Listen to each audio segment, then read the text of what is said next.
আসসালামু আলাইকুম। দৈনিক সংবাদ দিগন্ত পত্রিকার নিয়মিত খেলাধুলা সংবাদের সাথে আমি ফারিয়া হেসান। প্রথমে শিরোনাম, বিপিএল আয়োজনে আগ্রহী ৫ প্রতিষ্ঠান দেবে প্রেজেন্টেশন। এবার বিস্তারিত।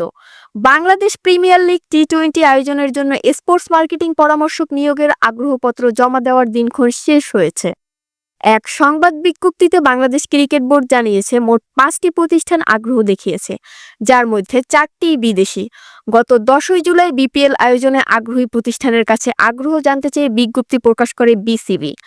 বিজ্ঞপ্তিতে সাড়া দেওয়া ৫টি প্রতিষ্ঠান হল Apex Sports Consulting, IMG, Real Impact and Absolute Legends Sports, the IPG Group ও মাইন্ডট্রি লিমিটেড এবং ট্রান্সপোর্ট গ্রুপ।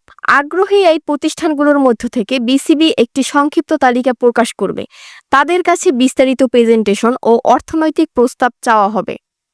আজ ও আগামীকাল আগ্রহী প্রতিষ্ঠানগুলোর প্রেজেন্টেশন দেওয়ার কথা রয়েছে।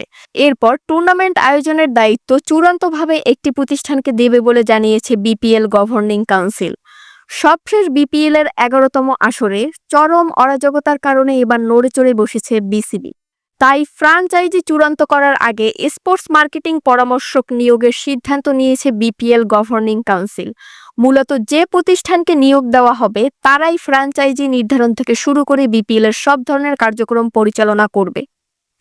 এতে করে বিসিবিকে এককভাবে বিপিএল আয়োজন করতে গিয়ে যে বিব্রতকর পরিস্থিতির মুখোমুখি হতে না হয় তা থেকে মুক্তি মিলবে।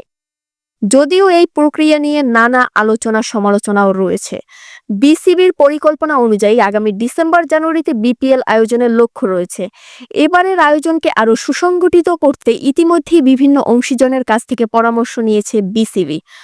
আগস্ট মাসের মধ্যেই বিপিএল আয়োজন করার জন্য একটি প্রতিষ্ঠানকে দায়িত্ব দেওয়া এবং ফ্র্যাঞ্চাইজি ঠিক করার কাজ শেষ করতে চায় গভর্নিং কাউন্সিল। অক্টোবরের প্রথম সপ্তাহে প্লেয়ার্স ড্রাফট অনুষ্ঠিত হতে পারে বলে জানা গেছে।